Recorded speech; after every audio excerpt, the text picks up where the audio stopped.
Saya pulang ke rumah, saya tangisi Tuhan. Tuhan yang saya sembah tuh terus terang tidak memberi saya jawaban. Saya tangisi padahal terus terang. Tetapi kok saya tidak dapat jawabannya. Terus tahu artinya bukan sekedar apa. Saya tahu artinya. Tetapi dalam hal ini terus terang, saya juga tidak mendapat jawaban. Belajar agama Islam. Semuanya saya belajar. Sudah terus terang, setelah saya pelajari, ada sesuatu yang tidak masuk dalam hati nurani saya, yang tidak sesuai dengan hati nurani saya. Ketika saya mendapatkan sesuatu itu, saya bertanya juga dijawab tidak memuaskan saya ataupun tidak mengobati hati nurani saya yang bertanya tentang itu. Saya beri contoh aja sedikit. Waktu itu ada yang namanya jihad. Ya, itu saya bertanya, saya tidak berjawab. Saya tanya gini gini gini. Saya memang dikasih jawaban, tapi jawaban-jawaban yang dikasihkan itu tidak memuaskan, tidak sesuai dengan hati nurani saya. Maaf, betul-betul tidak sesuai dengan hati nurani saya. Ada beberapa hal yang tidak perlu saya ungkapkan, tidak sesuai dengan hati nurani saya. Benar. Dan setelah dari itu, satu saya tidak sesuai dengan hati nurani saya. Oh, kok begini terus? Sampai terus terang ketika saya pulang dari CPJ Motor itu tujuannya mencari order, saya pulang ke rumah karena saya bingung mau kemana. Saya pulang ke rumah, saya berdoa dalam kamar. Saya berdoa, saya berlutut, saya tangisi Tuhan. Saya berdoa begini. Kalimatnya saya ingat banget kepada Tuhan yang asli yang menciptakan langit dan bumi dan menciptakan saya yang sesungguhnya. Saya tidak mau Tuhan yang palsu. Saya mau berdoa kepada Tuhan yang asli. Tuhan yang asli, tolonglah saya. Saya tangisi Tuhan itu. Datanglah segera, tolong saya. Saya bingung ini. Kehidupan saya begini. Saya ceritakan. Seperti orang menceritakan suatu keluh kesah kepada Tuhan, kepada orang tuanya begitu. Saya tidak mengerti pada waktu itu, kok sampai saya begitunya menceritakan keluh kesah saya pada Tuhan. Penderitaan saya keluarkan semua. Nah, pada waktu saya berdoa, saya tangis. Dan akhirnya apa? Setelah saya berdoa, saya lemes, lama sekali saya berdoa, nangis itu, saya lemes, saya tertidur. Saya tertidur, tuh ketika saya bangun, saya kaget. Waduh, sudah mau hampir jam 2 lewat ini. Waduh, saya ini kan kerja. Waduh, saya ini berdosa, saya kan kerja, gimana ini? Terus akhirnya apa? Saya langsung bangun. Tapi kesegaran itu ada. Mulai ada kesegaran di kehidupan saya. Tapi saya belum mengerti. Nah, ketika ada kesegaran, ketenangan, saya sudah bangun tidur itu siang itu sebentar memang, tapi saya merasakan segar itu. Saya langsung datang, diberikan satu pencerahan seakan-akan saya harus datangi pasar yang terbesar di kota Semarang, yaitu kota Palembang, sorry, kota Semarang, kota Palembang. Waktu itu saya tinggal masih di Palembang, kampung halaman saya. Saya harus ke pasar 16 Ilir, kota yang pasar yang terbesar. Brosur yang saya bawa itu brosur itu kertas lembar kertas HPS itu yang di sablon gitu tuh ya, waktu zaman dulu ya. Hubungi CPJ Motor, bawahnya saya tulis Suwarno, tidak ada nomor HP, tidak ada nomor telepon, hanya nomor kantor. Waktu itu tidak ada HP. Suwarno, setiap brosur saya tulis Suwarno gitu.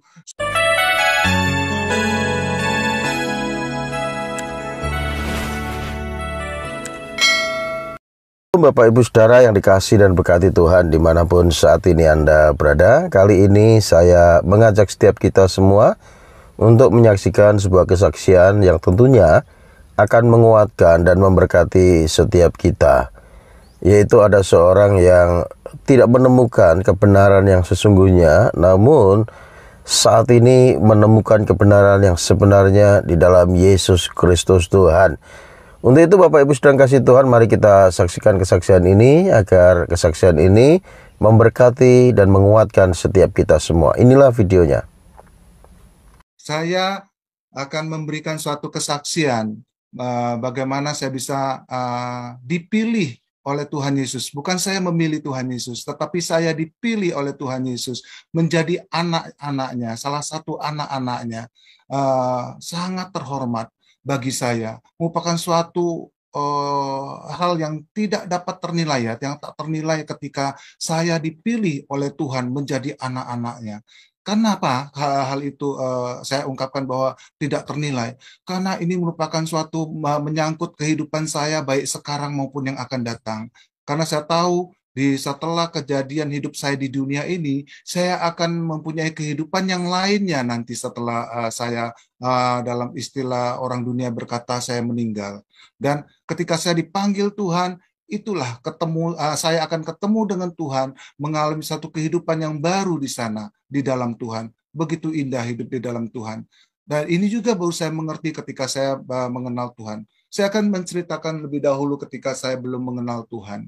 Pada waktu saya belum mengenal Tuhan, saya termasuk adalah orang-orang yang boleh dikatakan kere. Ya, ekonomi kami sangat-sangat minim. Papa memang kerjanya di Pertamina, di Palembang, Pelaju Palembang. Ketika Papa pulang kerja, saya kasihan perginya pajar-pajar karena harus naik naik apa namanya kapal ke Pelaju itu, tidak menggunakan bis ataupun taksi. Kenapa? Papa tidak punya kendaraan sendiri dan sengaja pergi dari Sepuluh ke Bom Baru naik kapal. Itu adalah kapal gratis memang yang disediakan oleh Pertamina untuk para karyawannya. Nah, ketika ke sana saya pernah antar ke sana ke Bom Baru. Waduh, perjalanannya begitu jauh. Saya kasihan lihat Papa. Pajar-pajar sudah harus pergi, bahan bawa bekal. Papa tidak mau makan di luar untuk hemat ya, untuk hemat. Jadi bawa bekal. Saya lihat mama masakin pagi-pagi, bangun pagi-pagi masak nasi, bekalnya itu sangat sederhana sekali, kadang hanya kecap dan telur ceplok. Itu yang saya pernah lihat keadaan kondisi keluarga kami. Namun papa tetap semangat untuk menghidupkan kami sekeluarga. Nah, saya bersyukur kepada Tuhan punya papa yang begitu sangat luar biasa mengasihi kami.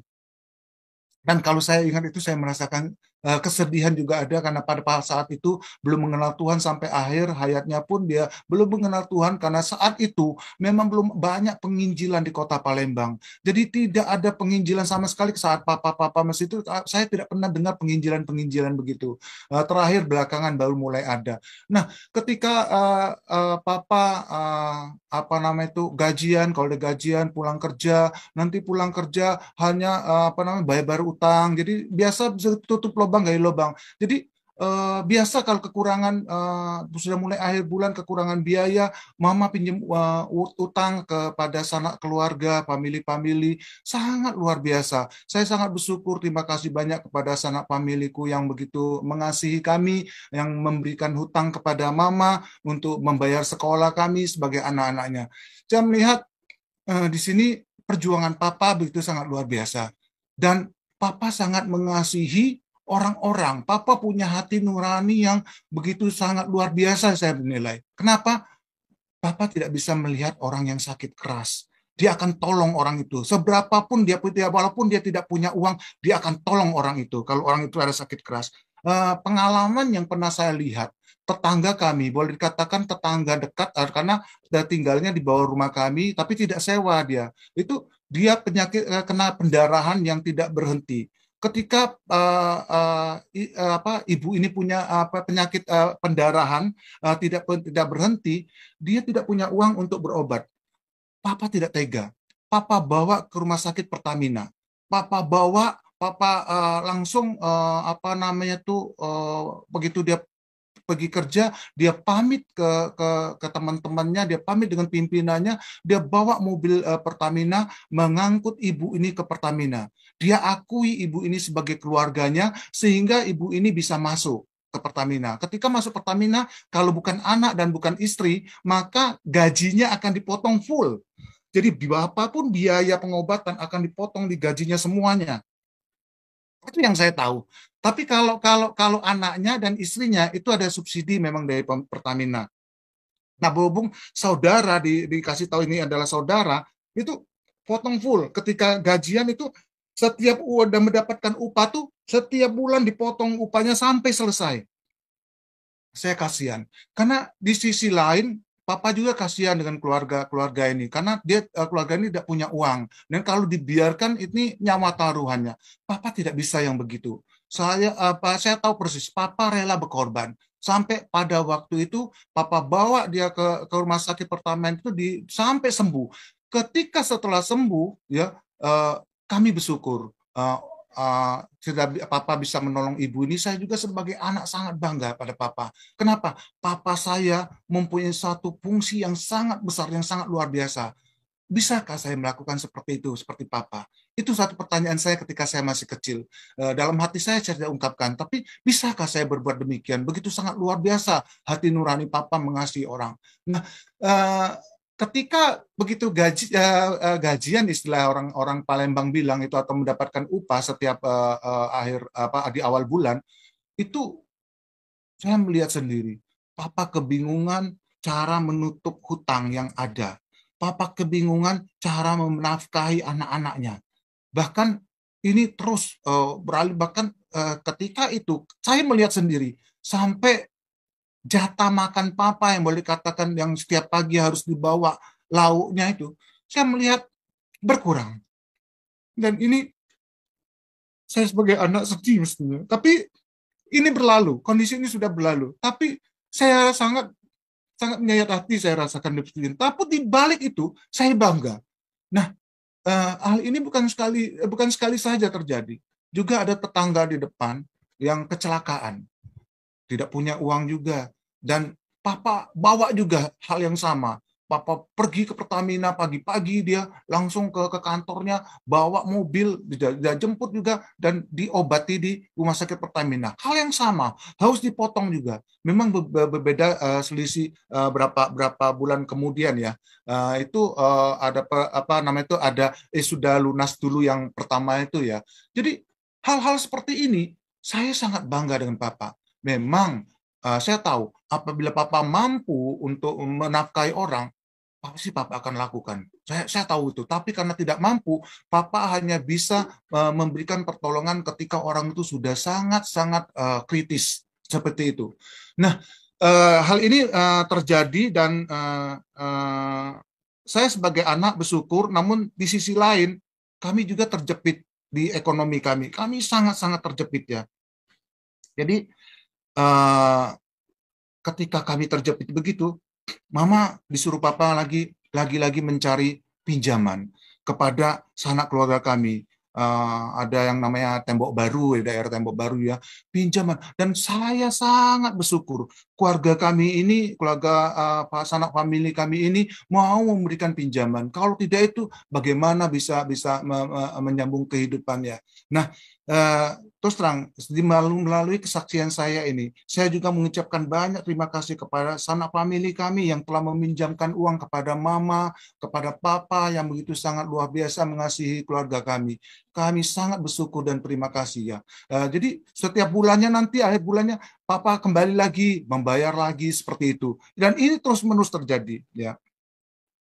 Satu ketika saya itu SD dan mau masuk SMP. Saya ini orang yang malas belajar, termasuk boleh dikatakan. Saya ini sangat bandel ya, waktu kecil ya. Sangat malas belajar. Ketika mau masuk SMP itu, Papa ngomong dengan saya cuma satu pesan begini saja. Singkat, tetapi sangat sangat membuat saya menjadi harus bisa lakukan. Jika tidak lulus tes SMP negeri, maka kamu bisa putus sekolah. Papa tidak sanggup membiayai SMP swasta. Jadi waktu itu saya sedih, tetapi saya harus bisa. Saya harus bisa lulus tes. Saya tidak tahu bagaimana caranya, karena saya malas belajar. Sejak itu, saya mulai membuka buku. Saya mulai belajar. Dan pada waktu belajar itu, saya bersyukur.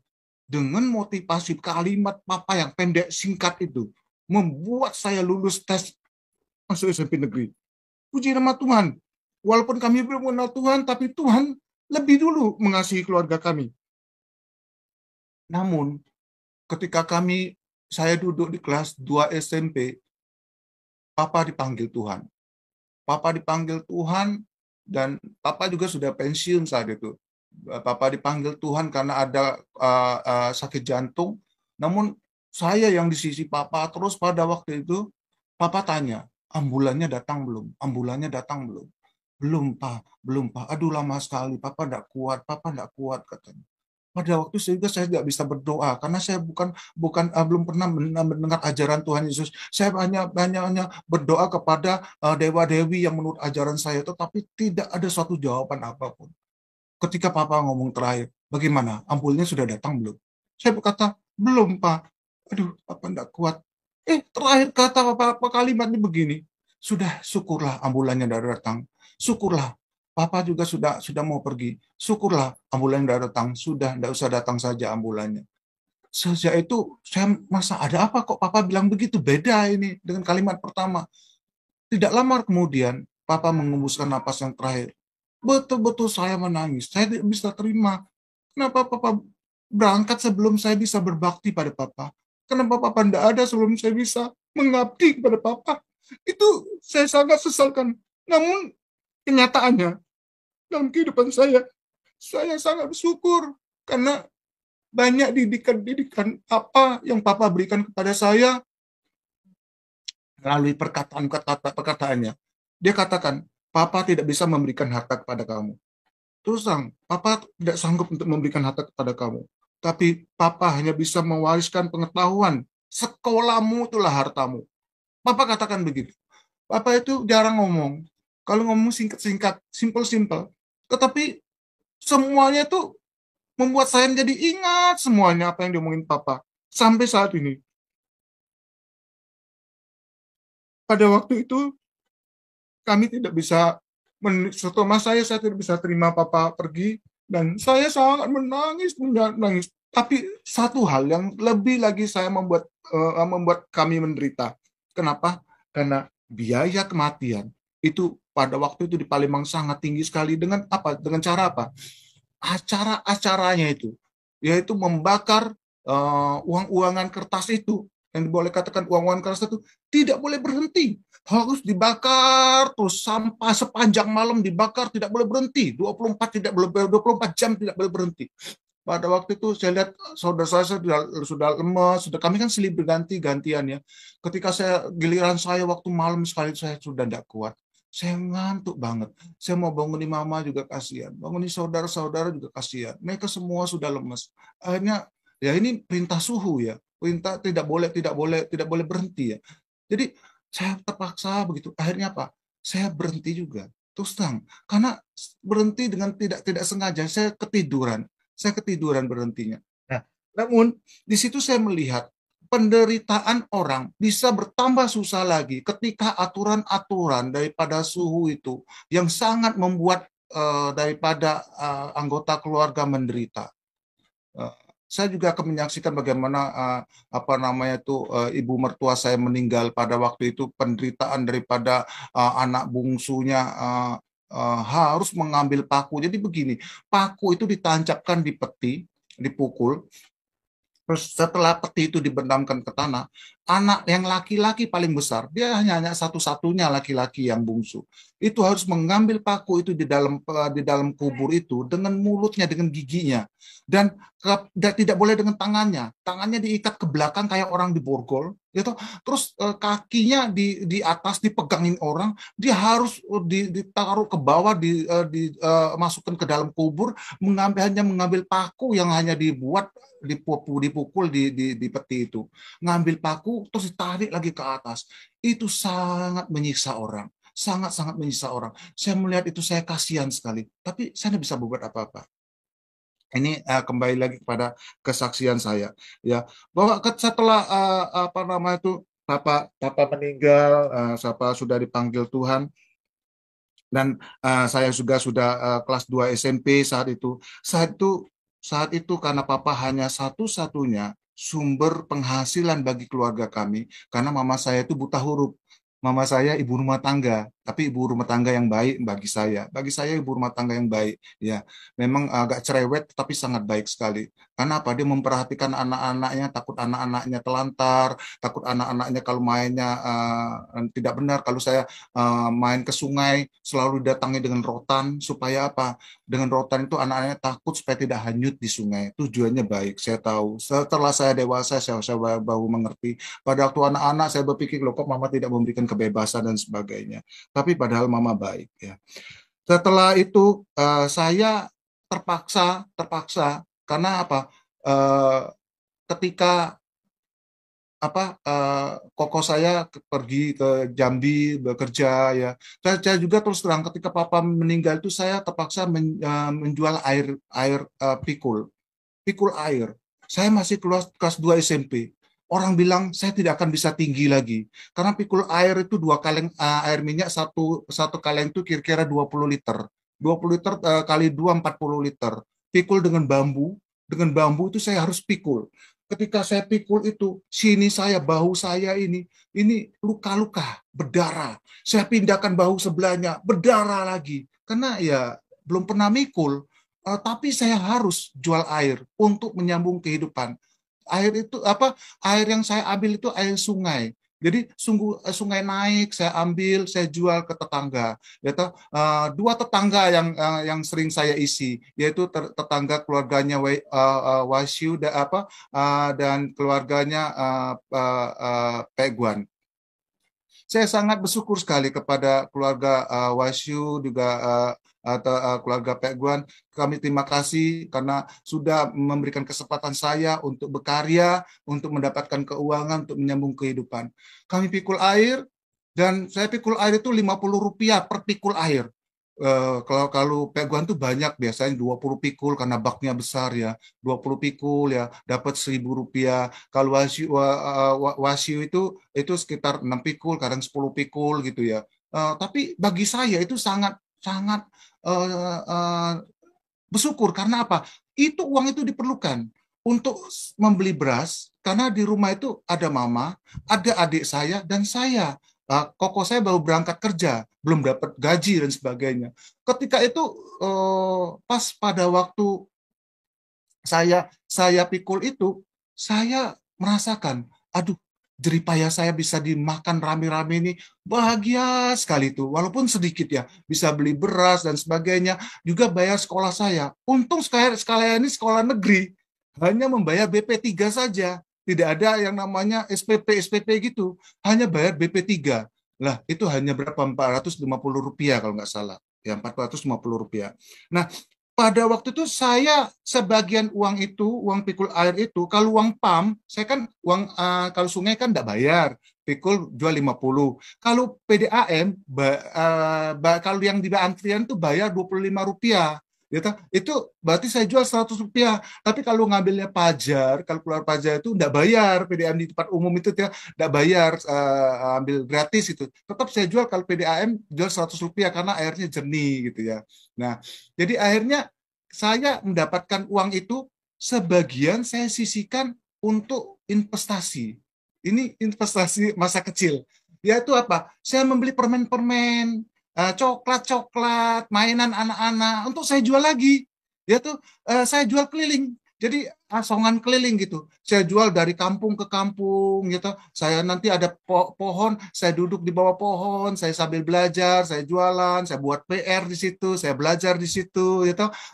Disitulah tempat saya belajar, tempat saya buat PR, ada orang saya layani, saya jualan, terus sudah buat PR, saya keliling lagi, jalan lagi ke tempat yang lain. Itu yang saya alami. Tetapi sukacita selalu ada.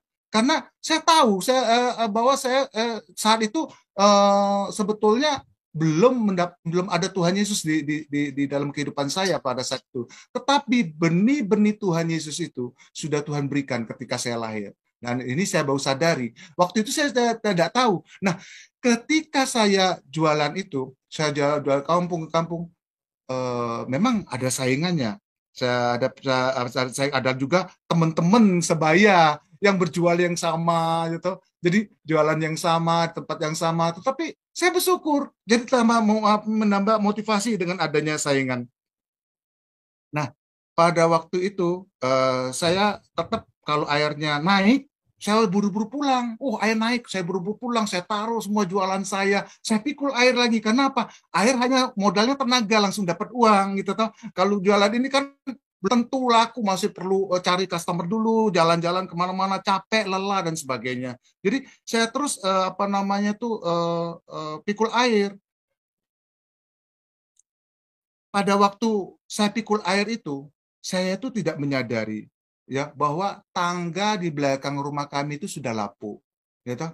Dan memang rumah kami itu rumah panggung dan jelek sekali, dan bukan tangga aja lapuk, yang di atasnya juga banyak yang lapuk. Emang harus hati-hati kalau berjalan di rumah itu. Nah, ketika saya pikul air naik tangganya patah. Apa yang terjadi? Saya jatuh langsung. Saya jatuh dan kaki saya itu di ketiban kaleng air itu, betis saya tuh, waduh, kayak apa? Kayak dikasih garis gitu dalam sekali itu. Sakitnya sangat luar biasa berdarah. Dan satu kaleng lagi menimpa di bagian badan saya. Dan kepala saya itu masuk dalam paret atau got. Got itu kotor, maaf, boleh katakan ada tinja manusia di situ, sangat jorok pada saat itu ya, sangat jorok. Waduh, saya disirami air yang dua kaleng itu tubuh saya. Waduh, saya sangat kesakitan karena saya masih kecil waktu itu, masih SMP. Saya nangis, mama saya keluar lihat, waduh, mama saya angkat saya juga, mama saya lihat saya, aduh gimana, diobati dan sebagainya, saya kencot kaki saya. Jadi berapa hari saya tidak terpikul air karena tidak mampu pikul karena kaki saya sakit. Nah, pada waktu saya apa namanya itu mengalami hal demikian, saya tidak putus asa. Saya tetap lakukan. Ketika mulai sembuh sedikit, saya mulai pikul, walaupun agak pincang-pincang sedikit, karena kami butuh uang, kami butuh nafkah. Walaupun agak pincang-pincang sedikit, saya tetap pikul air. Saya tetap jual air itu. Ya, saya tetap jualan permen, jualan apa namanya tuh, makanan anak-anak dari kampung ke kampung. Nah, itu saya lakukan setelah pulang sekolah. Nah, namun ketika saya sekolah, saya juga harus pergi pagi-pagi. Kenapa? Saya tidak punya uang untuk naik bis atau naik taksi. Saya tidak punya uang juga naik beca. Waktu itu ada beca di sana ya. Saya tidak bisa, tidak punya uang itu. Jadi dari ceritanya naik beca, naik taksi atau naik bis. Jadi saya harus jalan kaki. Nah, waktu SMP lumayan jaraknya. Ya toh? Kira-kira mungkin dari rumah itu hampir 10 kilo ya mungkin ya. Enggak sampai ya, mungkin sekitar 6 kiloan ya dari rumah ya kalau SMP 7. Saya SMP negeri 7 ya. Nah, itu sekitar 6 kilo. Saya harus jalan lebih pagi.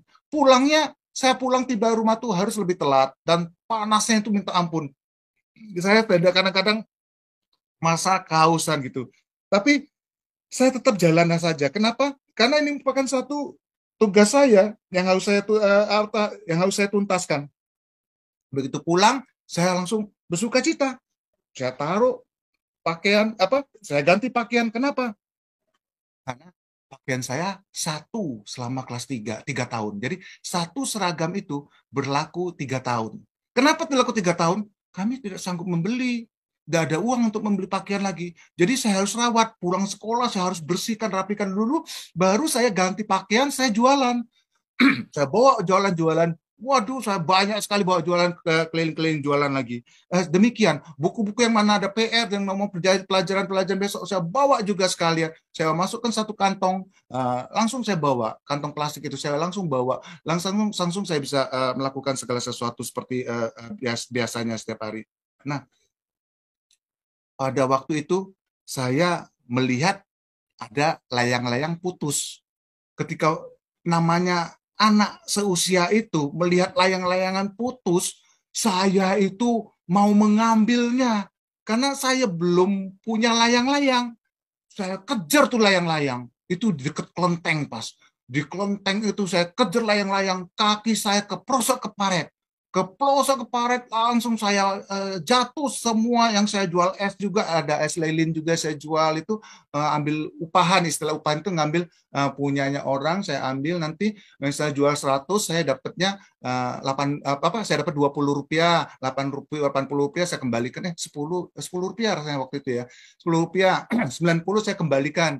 Nah, kepada pemiliknya. Ini hancur semua, esnya juga ikut tidak bisa dipakai lagi. Waduh, rusak semuanya, sudah kotor dan masuk ke paret dan sebagainya. Ketika itu kaki saya juga kembali lagi bagian betis. Wah, betis saya ini kebal lama-lama. Kena lagi, kesandung lagi, dan sangat sakit lagi, kencot lagi. Dan akhirnya saya harus bertanggung jawab. Tanggung jawab yang saya lakukan yaitu harus membayar semua biaya yang saya rugikan melalui pecahnya termos itu, dan juga rusaknya SS semua. Dihitung, dikalkulasi semua, saya harus mengangsur tidak mendapatkan upah jualan es sampai berapa lama. tergantung dengan penjualan saya setiap hari. Tapi saya harus bertanggung jawab. Karena papa mengajar saya harus bertanggung jawab betapapun pedihnya, betapapun sakitnya. Kita manusia punya harga diri, harus tanggung jawab. Kita tidak boleh membiarkan semuanya itu. Kita harus tanggung jawab. Itu yang pernah saya teringat omongan papa itu, saya harus tanggung jawab. Saya tanggung jawab, tapi izinkan saya berjualan lagi. Saya tidak akan kejar layangan lagi, saya janji. Saya akui saya kejar layangan. Saya tidak akan kejar layangan lagi, saya berjanji. Izinkan saya menjual lagi. Kalau saya tidak menjual lagi, saya tidak bisa mampu membayar. Ya, dengan saya berjualan, saya mampu membayar. Jadi potong semua. Saya tidak usah ambil upah lagi dari jualan es. Saya hanya bisa mendapatkan keuntungan dari jualan-jualan makanan yang lainnya dan pikul air saja. Sudah. Akhirnya saya diizinkan karena saya minta begitu, saya diizinkan jualan lagi, saya disuruh hati-hati dan sebagainya. Kalau terjadi lagi tidak akan diberikan lagi. Saya makin hati-hati dan tidak pernah ikut kejerlayangan lagi. Nah, memang saat-saat seperti itu sangat menyakitkan ya. Sangat menyakitkan bagi saya. Kenapa? Masa-masa kecil saya itu jadi bagaimana ya? Kebahagiaan di masa kecil yang seharusnya bermain semuanya sirna. Tetapi saya tidak merasa kecewa. Saya tidak merasa terbuang. Bahkan saya tetap semangat. Kenapa saya tetap semangat? Kalau saya tidak semangat, siapa lagi yang menyemangati saya? Ya, kalau saya tidak sendiri melakukan semuanya, siapa lagi yang bisa mengangkat nama keluarga? Itu kata Papa. Siapa lagi yang bisa mengangkat nama keluarga? Kalau bukan kalian sebagai anak-anak Papa. Waduh, itu tanggung jawab yang sangat berat untuk mengangkat nama keluarga yang boleh dikatakan sedang terpuruk ya. Bukan sekedar omongan saja, memang harus mengangkat nama keluarga. Nah, Papa sering memberikan wejangan-wejangan walaupun agak sangat jarang, bukan agak yang sangat jarang. Tapi wejangan-wejangan Papa atau omongan-omongan Papa itu saya betul-betul terekam sampai saat ini. Dan ketika saya berdua dan Papa suka ngomong juga dan sebagainya. Ketika saya juga jalan dan Papa suka ngomong. Tapi omongan Papa tuh singkat, simple. Dan semuanya itu saya boleh dikatakan saya sangat berterima kasih pada Papa. Nah, ketika saya terus berjualan begitu, saya ini punya cita-cita. Bukan berarti jualan es cita-cita saya. Saya tahu itu. Cita-cita saya yaitu untuk menjadi dokter. Wah, ini cita-citanya memang seperti mau mengambil bintang di langit, tapi tidak punya sayap. Ya, bagaimana bisa menggapai bintang itu kalau tidak punya sayap? Nah, ini yang terjadi dan itu harus kandas dan tapi bagaimanapun juga saya punya cita-cita harus menjadi dokter. Sampai ketika masuk SMA, saya harus lulus SMA karena ini pesan Papa, tidak lulus tes SMP tidak akan bisa sekolah. Kalau saya tidak lulus tes SMA, tidak akan bisa masuk sekolah SMA. Saya harus lulus. Waktu itu tes, akhirnya puji nama Tuhan. Saya ya, memang kondisi di Indonesia juga sendiri ya, dan ada agak-agak aneh ya di Indonesia nih ya. Kalau sekolah negeri itu bisa dihitung orang-orang yang minoritas ya. Jadi tempat saya seperti saya tuh di kelas saya itu saya sendirian, satu kelas tuh hanya satu orang yang minoritas ya. Jadi saya bisa lulus, saya sangat bahagia. Saya tahu ini saingannya SMP segitu banyak, apalagi SMA semakin ketat lagi saingannya. Tapi anugerah Tuhan, bukan karena saya pinter, tapi karena pertolongan Tuhan saja, saya bisa masuk SMA ke SMA Negeri 8. Nah, ketika di SMA Negeri 8, ya, itu saya masuknya itu saya terlambat datang, saya terlambat mendaftar, ya toh. Yang ketertinggalan saya itu bukan saya sengaja, karena terus terang kondisi ekonomi saya dan juga sekolah itu jauh sekali dari rumah itu di Kertapati. Kertapatinya itu masuk lagi. Itu kalau dulu SMP 15 itu ya itulah di SMA 8 sementara. Sekarang sudah punya gedung sendiri. Kalau dulu numpang di sana. Nah, pada waktu itu saya ke sana itu, waduh, saya betul-betul penderitaan bagi saya. Karena saya tidak punya uang, tapi saya harus naik mobil karena tidak mungkin saya bisa jalan kaki sampai di sana, sangat jauh sekali. Akhirnya hasil jualan saya sisihkan untuk naik bis sampai tempat bis masih masuk jauh lagi, saya jalan kaki. Ketika saya daftar terlambat, maka saya diberikan punishment. Saya dimarahi oleh guru-guru di sana. Terus kenapa ngurus sendiri? Orang tuanya mana tidak mau ngurusin? Aduh, dalam hati saya, ibu ini tidak lihat apa, papa saya tidak punya papa lagi, mama saya ibu rumah tangga, buta huruf, tidak ngerti ngurus sekolah, bagaimana kalau tidak ngurus sendiri? Dia tahu, wah ibu ini bagaimana? Dalam hati saya saja cuma saya menggerutu. Tapi kenyataan, saya dimarahin. Akhirnya apa? Dikenakan sanksi. Kalau mau masuk SMA 8, kamu harus membeli kursi sendiri, bawa kursi sendiri. Waduh, saya bawa kursi sendiri. Saya bawa kursi sendiri terpaksa. Saya beli kursi sendiri, saya bawa kursi sendiri. Jadi akhirnya itu yang memang merupakan suatu resiko kesalahan saya. Walaupun tidak sengaja ya memang kesalahan saya. Saya lakukan itu. Ketika masuk SMA 8, saya sangat bersyukur Tuhan menolong saya di SMA 8 itu. Nilai saya tidak jelek-jelek amat. Memang saya orang yang kurang pandai, tetapi kalau pelajaran-pelajaran ya saya sangat bersyukur. Kalau pelajaran fisika apa, saya suka menemukan rumus-rumus yang baru. Matematika juga saya suka menemukan rumus-rumus yang baru yang tidak ada di buku. Saya suka temuin gitu ta. Apa namanya tuh, saya suka yang demikian, menjelajah atau menginovasi rumus ini saya temukan, saya padukan, akhirnya ketemu rumus yang baru dan sebagainya. Ini motivasi untuk anak-anak muda yang menonton di video ini. Kalian jangan putus asa. Ketika kalian mau belajar, belajarlah dengan sungguh-sungguh. Jangan stagnan di situ saja. Coba berinovasi atas pelajaran-pelajaran yang ada. Pasti akan mendapatkan segala sesuatu. Karena Tuhan itu senang pada orang-orang yang berinovasi. Nah, saya lanjut pada saksian saya. Ketika waktu saya SMA kelas 3 atau kelas 12 itu saya mengalami kesedihan kembali. Kenapa? Saya harus kandas. Saya tahu saya akan kandas. Cita-cita saya ini tidak ada artinya ini. Tidak akan ada artinya. Kenapa? Saya tahu saya tidak mampu. Tidak ada yang bisa mengangkat saya bisa jadi apa seorang dokter kalau tidak melalui bangku kuliah. Bagaimana bisa menjalani bangku kuliah kalau tidak punya biaya? Ya, bagaimana jalani tes? Ya, ya percuma. Nah, ini merupakan suatu boleh katakan yang mematahkan semangat saya. Tetapi saya tidak patah semangat, saya tetap jalan terus. Ketika tes, ya tes itu dulu SMA kelulusannya itu ada tes namanya apa namanya tes ujian negara ya. Nanti ada nilai Eptanas murni, NEM dulu namanya ya, nilai Eptanas murni. Wah, saya bersyukur. Saya lihat NEM saya, gitu. Saya tidak jelek, gitu. Boleh dikatakan saya nilai saya totalnya itu 42 sekian, yang ranking satu umumnya 43 sekian. Waduh, saya di bawahnya sedikit deh. Gitu. Saya sangat bersyukur sekali. Lah, saya tidak jelek ya nilainya ya. Lah itu anugerah Tuhan.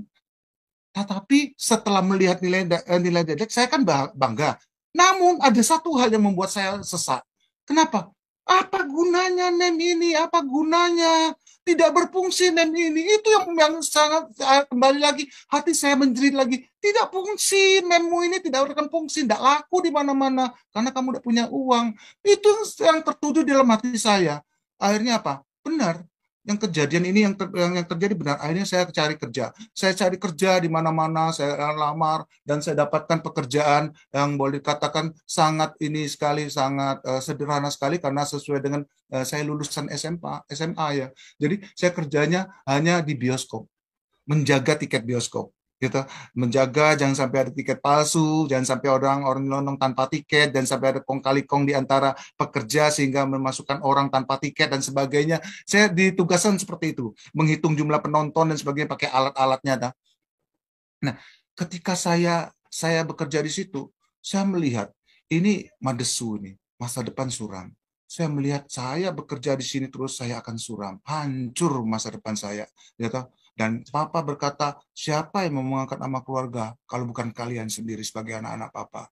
Waduh, saya teringat itu. Saya langsung kira-kira hampir 1 bulan saya buat lamaran sebanyak-banyaknya. Saya buat lamaran kerja di PT-PT yang besar, perusahaan-perusahaan yang besar. Saya buat lamaran kerja di salah satunya di bank-bank, di BCA, di BDNI, di CV Jaya Motor, di Astra dan sebagainya. Saya buat lamaran pagi, kan bioskop kan bukanya siang.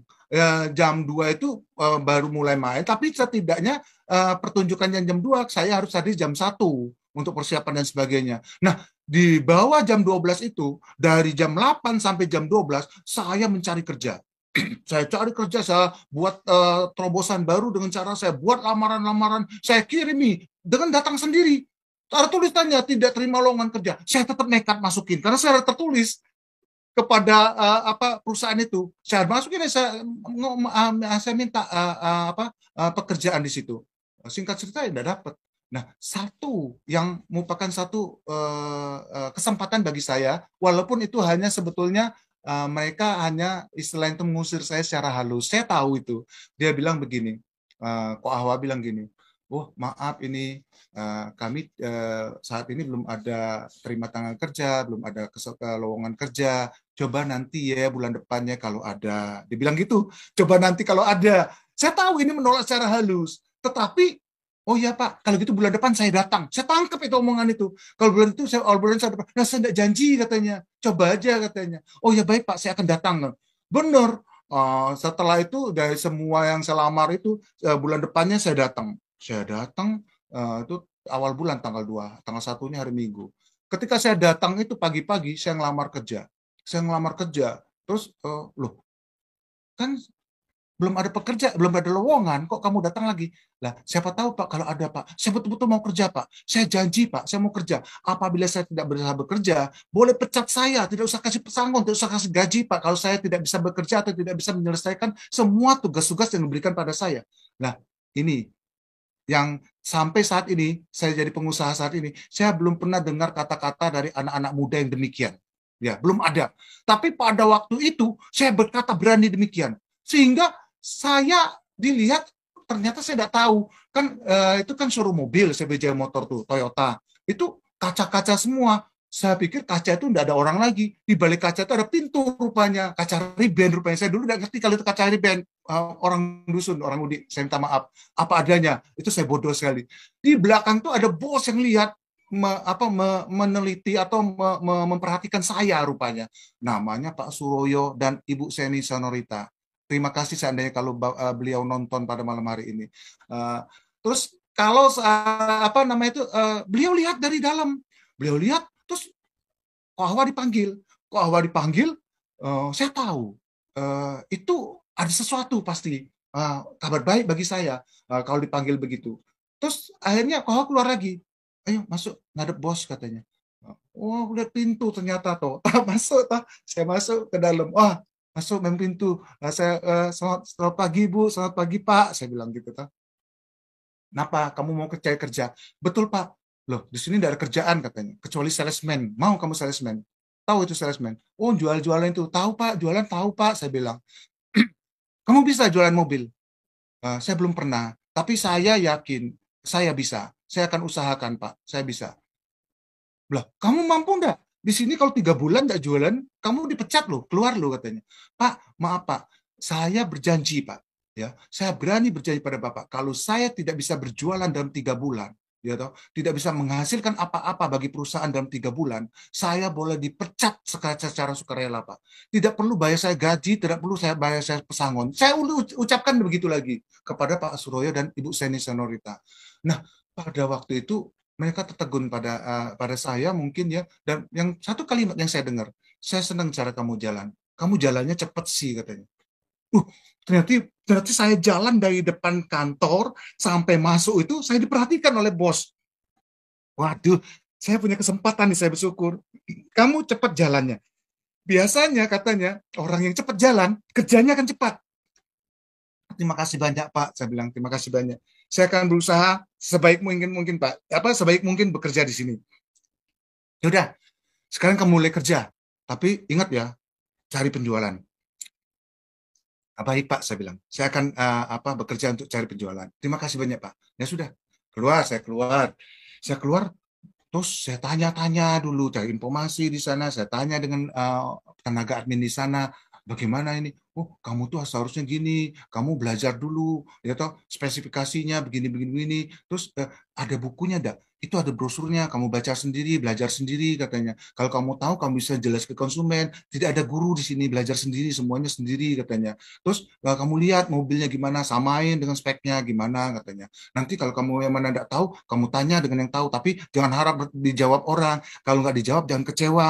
Wow, saya bersyukur pada Cik Linda waktu itu, Bu Yuli, terima kasih banyak kalau beliau menonton, kami syukur, terima kasih sudah membimbing saya pada waktu itu ya, sebagai tenaga admin yang luar biasa. Nah, pada waktu itu saya belum mengerti cara membuka mobil. Pintu mobil itu saya belum mengerti cara bukanya gimana, karena saya belum punya mobil. Terus pada waktu itu bagaimana saya melihat di dalamnya? Tapi saya malu mau bertanya. Terus saya ke dalam masuk. Kenapa saya malu ya? Oke lah, saya belajar dulu aja. Nanti kalau sudah belajar, baru saya tanya. Mulai hilang rasa malu saya. Nah, terus akhirnya saya belajar. Saya lihat, ambil speknya satu persatu, satu lembar setiap mobil ya, setipe. Saya pelajari radius puternya berapa, mesinnya pakai apa. Oh, Kijang ini pakai 4K, pada waktu 5K, ada yang 5K, yang terbaru 5K, dan sebagainya. Apa itu DOHC, double overhead kimsep, apa itu SOHC, data single overhead kimsep, apa itu kimsep, apa itu sehingga apa katup, bahasa Indonesia katup, apa itu katup yang mana, oh ini klep-klep ini katup. Saya pelajari secara detail. Saya sampai mengerti banyak. Saya mengerti banyak dan saya bisa jelasin. Namun saya belum bisa buka pintu mobil. Kebetulan ada teman yang buka pintu mobil. Saya perhatikan langsung. Oh begitu. Oh ya sudah, saya langsung buka. Saya ikuti buka, ya sudah bisa buka. Tidak perlu belajar. Saya bilang, oh gampang, sudah bisa buka ya. Nah, hal yang seperti ini sepele, tetapi sangat penting bagi seorang wiraniaga. Harus tahu pengetahuan semuanya. Saya lihat nih, yang mana rem, yang mana gas, yang mana apa namanya itu apa kopling gitu. Yang waktu itu belum ada yang matic ya. Nah, yang mana yang namanya setir, yang mana apa, semua saya perhatikan satu persatu. Terus perlengkapannya apa, bawaannya apa saja, saya perhatikan sehingga saya tidak salah informasi kepada konsumen. Nah, setelah saya siap, terus 3 hari saya di sana, saya dipanggil oleh Cik Linda. Suano sini. Ya Cik, kenapa Cik? Kamu harus keluar. Kalau kamu udah keluar, kapan kamu jualan? Iya tahu Cik. Terus bagaimana ya Cik ya? Saya itu bagaimana? Saya tidak punya uang untuk ongkos. Saya pikir gitu. Saya rupanya ada sangu. Diberi ongkos 15.000 dalam seminggu. Ini 15.000 seminggu kamu ambil ya. Dalam waktu seminggu loh. Kekurangan kami tidak mau tahu loh. Tidak boleh kurang. Secukupnya gitu. Kamu pakai sendiri, atur sendiri katanya. Begitu saya keluar, saya bingung. Saya naik mikrolet. Kemana tujuan saya? Saya pulang ke rumah. Saya tangisi Tuhan.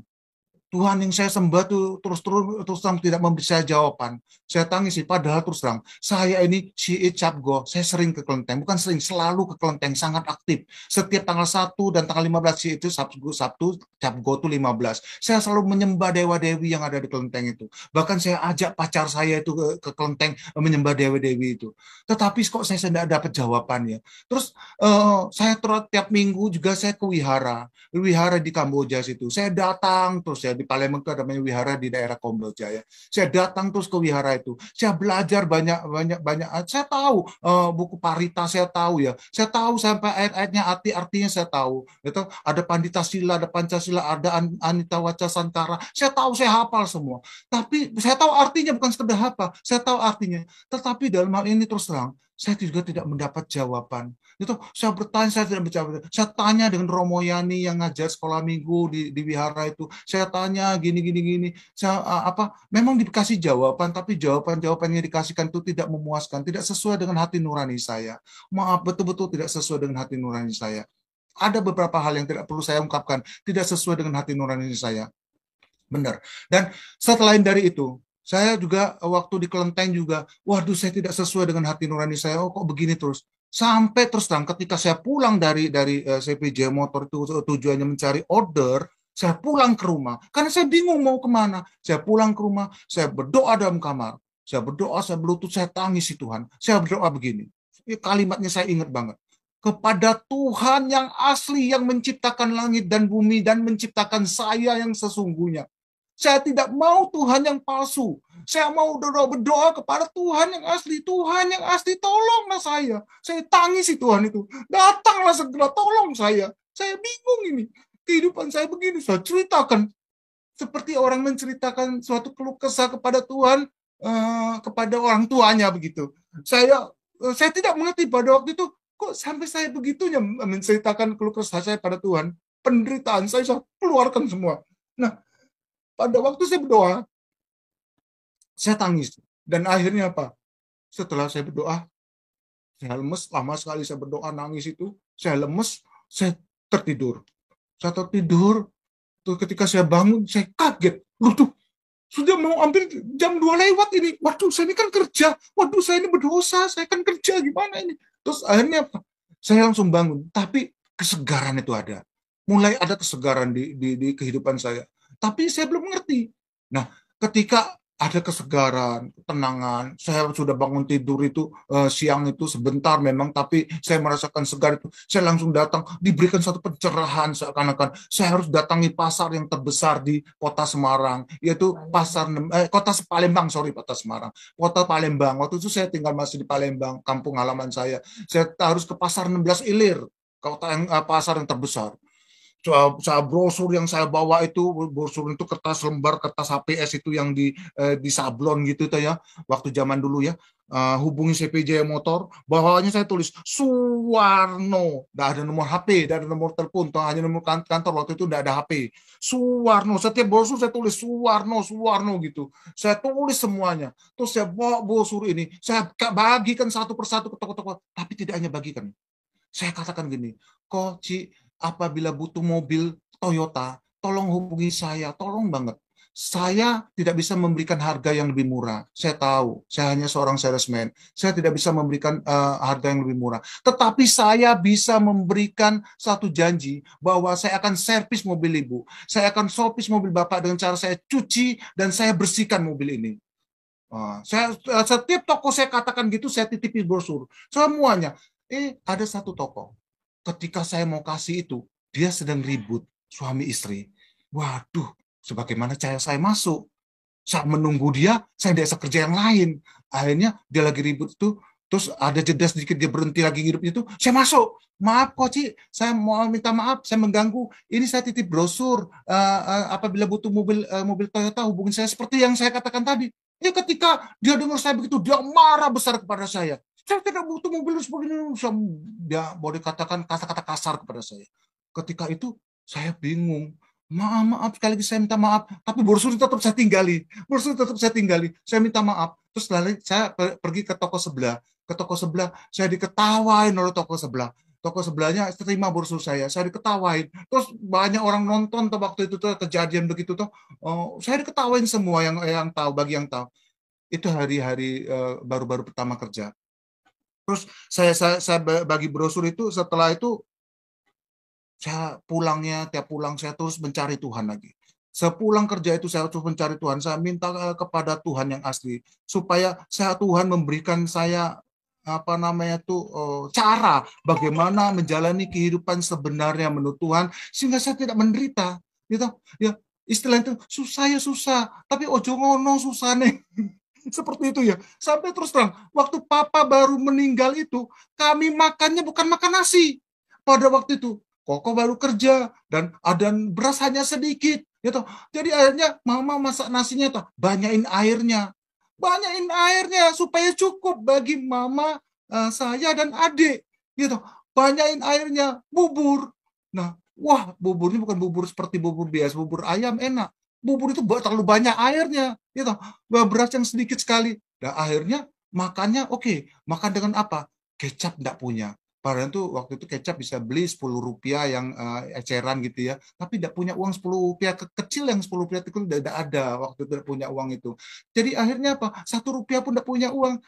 Cari garam, sisa garam di toples itu dikorek-korek, ada ngumpul sedikit, dibagi 3, dibagi garam itu, makan dengan garam. Demikian saking sangat sulitnya kehidupan kami. Ya, saya terus mencari Tuhan dan terus saya belajar berbagai agama, bahkan terus terang. Setelah saya rajin ke kelenteng, saya rajin ke wihara, saya menemukan sesuatu, saya belajar agama Islam. Diam-diam, saya belajar agama Islam dengan teman saya. Saya belajar.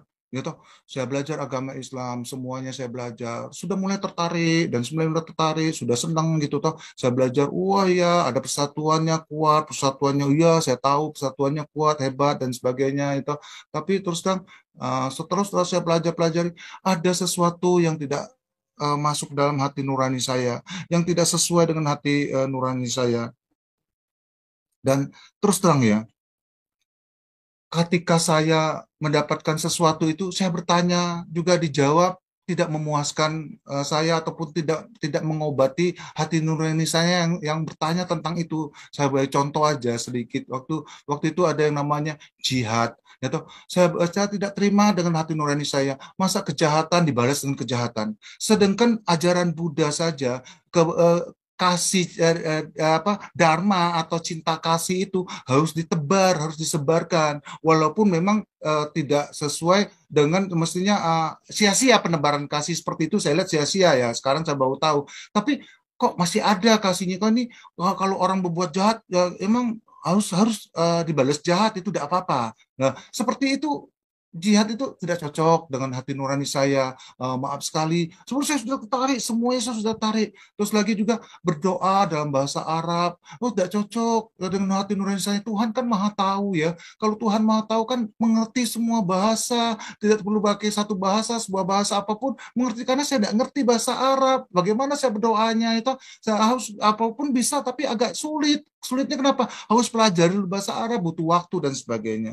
Nah, ada hal-hal yang lain yang tidak sesuai dengan hati nurani. Akhirnya saya maju mundur, ikut, tidak berani, saya pending terus, diajak teman, ayo ini saya tidak berani itu, ayo kita apa namanya itu terima dan dengan ibadah begini-begini, saya tidak berani, bukan saya tidak tahu, saya tahu yang namanya Al-Fatihah itu saya hafal, tapi saya tidak berani karena ada beberapa yang mengganjal di hati nurani saya. Atau namanya saya senangnya cinta kasih gitu, atau orang berbuat jahat ya sudah, tidak usah dihiraukan, tidak usah dibuat balas dengan kejahatan, diabaikan saja orang itu, mendingan ya. Apalagi kalau dibalaskan dengan kebaikan itu sangat luar biasa ya, diabaikan saja itu mendingan gitu kan bagi saya ya. Tapi ini kalau harus dibalas itu tidak sesuai dengan hati nurani saya. Nah terus akhirnya apa, saya terus mencari Tuhan yang asli yang mana, saya juga bingung, tidak tahu. Tanda-tanda saya dipilih Tuhan tuh ada, mulai ada. Pada waktu itu mulai ada begini. Tiba-tiba tidak pernah datang teman-teman kakak saya, teman-teman gereja kakak saya ini datang ke rumah, diskusi tentang Tuhan Yesus di rumah. Saya dengar, dan ketika saya dengar itu, plong jiwa saya. Oh, itu toh Tuhan Yesus kok. Oh, begitu ya. Lu kok saya baru tahu kalau Tuhan Yesus begitu. Setahu saya tuh Tuhan Yesus tuh gambarannya rambut gondrong, oh, seperti orang bule gitu ya. Hanya begitu saja ya. Sudah disalib begitu-begitu saja. Tapi kok begitu ternyata si Tuhan tuh begitu luar biasa. Usah terbuka semua saat itu, mulai terbuka. Lah, itu tanda-tandanya saya dipilih Tuhan. Kalau saya tidak dipilih Tuhan, tidak mungkin saya dibukakan mata rohani saya oleh Tuhan. Pasti saya akan tertutup terus. Nah, tanda-tanda berikutnya saya dipilih Tuhan, yaitu setelah teman-teman koko saya datang cerita diskusi tentang Tuhan Yesus, juga pikiran saya dibukakan oleh Tuhan Yesus. Yang ketiga, mama saya sakit ini tidak bisa disembuhkan. Tidak disembuhkan, dokter sudah tidak sanggup, akhirnya cari dukun juga tidak sanggup, dukun malah minta apa? Ayam hitam segala macam, keluar duit lagi. Aduh, kalau bisa masalah duit saya nih anti bukan soal apa. Saya tidak punya uang sama sekali. Saya cari makan aja sulit. Bagaimana ini mencari ayam hitam dan sebagainya? Harus dengan merica, garam dan sebagainya. Terus akhirnya untuk menyembuhkan Pak, air air air putih itu diludahi, pih gitu tuh. Disuruh minum. Waduh, akhirnya ya terpaksa diminum. Nah, ketika tidak ada kesembuhan juga, beberapa dukun didatangi, tidak ada kesembuhan, semua sisi ciamsi tidak ada sembuhan. Akhirnya apa? Saya putus asa. Saya menyuruh koko saya. Koko saya ngomong begini, gimana kalau panggil pendeta mendoakan?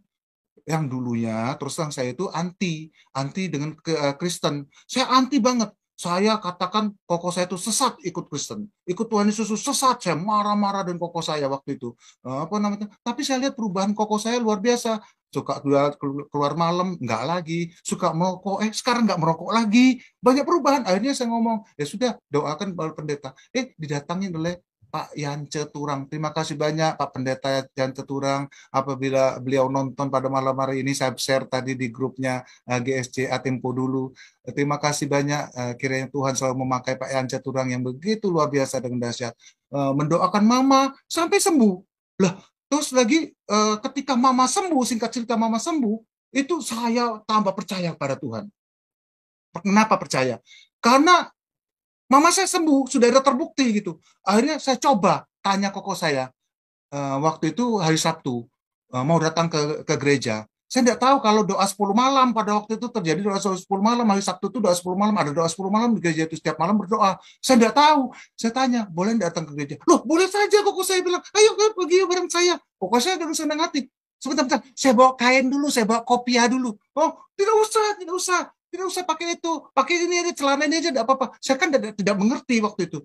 Oh, saya datang, waktu saya di gereja itu, saya tidak tahu. Saya kalau saya di jamaah Tuhan saya tidak tahu. Saya sukacita sekali. Saya bisa ngomong berbagai-bagai bahasa dan saya heran.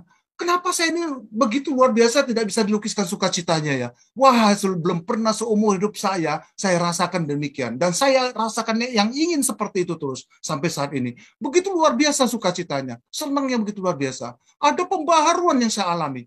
Nah, ketika saya mengalami hal itu, terus sampai pulangnya, singkat cerita, di rumah pun saya masih kadang-kadang, saya langsung berbahasa roh, saya berdoa, disuruh dibimbing oleh Bapak Pendeta yang ceturang lagi. Terima kasih banyak. Bimbing saya, kamu begitu pulang nanti, kamu doa lagi ya. Kalau ada ingin berbahasa, tidak apa-apa ikutin, ya. Kamu jangan lawan, tapi langsung berdoa. Berdoa lagi, terima kasih Tuhan, terima kasih Tuhan. Kalau kamu tidak ngerti, ucapkan terima kasih Tuhan Yesus, terima kasih Tuhan Yesus. Ya, terus saya dibimbing. Nah, kok saya juga bimbing saya. Akhirnya begitu di rumah saya dibimbing dan sampai di rumah saya seperti yang itu saya ada berbahasa roh sedikit, saya ngomong terima kasih Tuhan, terima kasih Tuhan. Roh itu memang lembut ya dan menurut. Nah, ketika saya sudah berbahasa roh, tidak lama kemudian saya ikut baptisan air di gereja GSJA Bukit Jetun Palembang. Saya dibaptis di situ dan saya bersyukur mama saya juga ikut dibaptis bareng dengan saya gitu. Terus adik saya juga ikut dibaptis bareng dengan saya. Jadi saya dibaptis itu barengan. Jadi adik saya, mama saya, cece saya, rasanya 4 orang ya, barengan langsung dibaptis. Nah, setelah dibaptis, keluarga kami dibaptis jadi ya.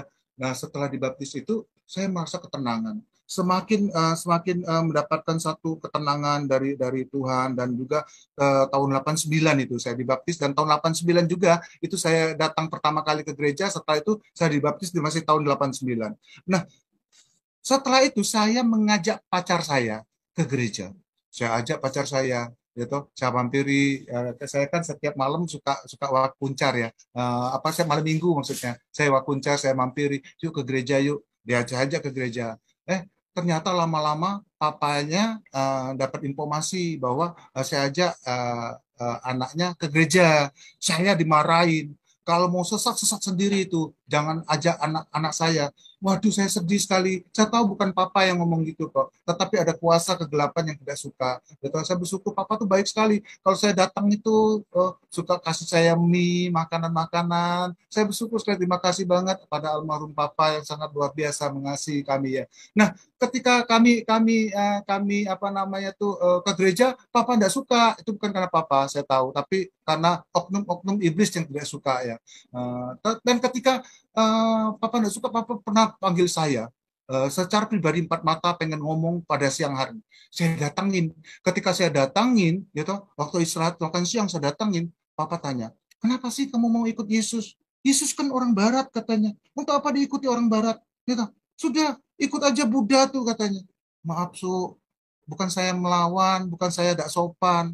Buddha juga Siddhartha Gautama tahu kan Su, itu dari India loh Su, saya bilang. Itu bukan orang Chinese, saya bilang. Buddha itu orang India, aku bilang. Itu kan Siddhartha Gautama, so bukan orang Chinese, saya bilang. Diam papanya. Loh kok kamu tahu tahu demikian. Maaf, saya kan sudah belajar itu. Saya ngomong gitu terus. Lah sudah kali gitu, bukan jangan ikut Yesus lah katanya. Ke kelenteng aja dan sebagainya. So, maaf, akhirnya ngomong, terus terang ya, anakku itu katanya, itu sudah dikuamiakan atau di kuepang, sudah dikuepangkan menjadi anaknya dewa-dewi kelenteng. Tidak boleh ke gereja karena dia dulunya sering sakit-sakitan, jadi dikuepakan menjadi anaknya dewa-dewi di kelenteng itu, sehingga tidak boleh datang ke gereja lagi. Gitu.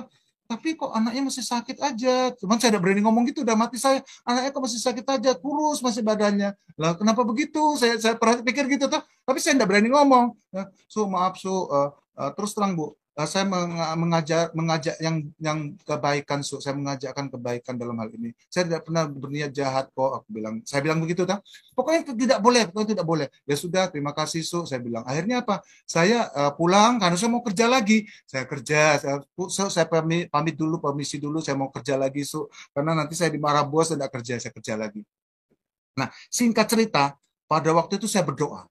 Pulangnya saya berdoa, Tuhan tolong, karena kami sudah tidak boleh ini lagi, saya datang tidak boleh masuk rumah lagi pada waktu itu. Jadi kalau saya datang itu pacar saya keluar, dari masa ngobrolnya di luar rumah gitu kan, itu da elok dilihat orang ya.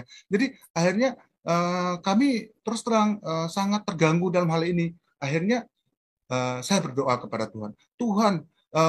Tuhan Yesus, karena saya sudah percaya pada waktu itu, Tuhan Yesus, saya datang kepadamu, saya yakin firman-Mu ya dan amin, karena saya tahu Tuhan, tidak ada satupun firman-Mu yang kau ingkari, karena semuanya ya dan amin, dan saya sudah buktikan itu, dari awal sampai akhir kehidupan saya sampai saat itu, saya sudah buktikan, dan bahkan kesaksian-kesaksian Daud, kesaksian zaman dulu sampai kesaksian orang-orang zaman sekarang juga demikian mengatakan, firman-Mu ya dan amin.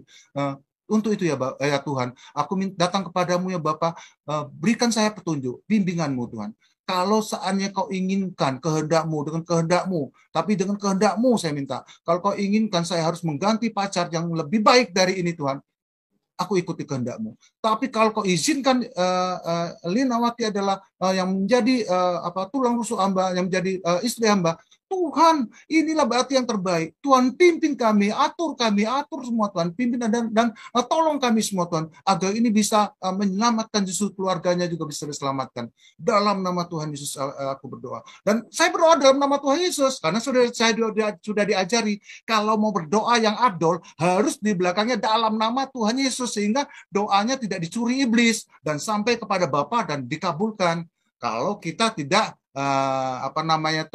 berdoa di dalam nama Tuhan Yesus, maka doa-doa kita itu akan sia-sia karena tidak tahu alamatnya kemana doa itu. Nah demikian, pada waktu setelah saya berdoa, terus ada retreat. Ketika retreat, ya ke Danau Ranau, saya ajak pacar saya retreat. Nah disitulah di retreat, itulah singkat cerita pacar saya itu dibaptis di retreat.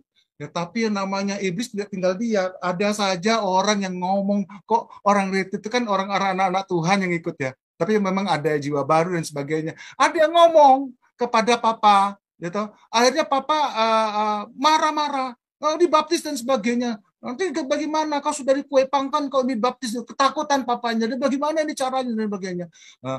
Saya coba berikan ketenangan juga tidak bisa. Jadi akhirnya ya sudah jalan begitu aja, dimarahi terus. Saya ngomong, lakukan kerjaanmu sesuai dengan apa yang kau kerjakan biasa, bahkan justru lebih baik lagi. Jangan pernah membantah, jangan pernah melawan orang tua, gitu.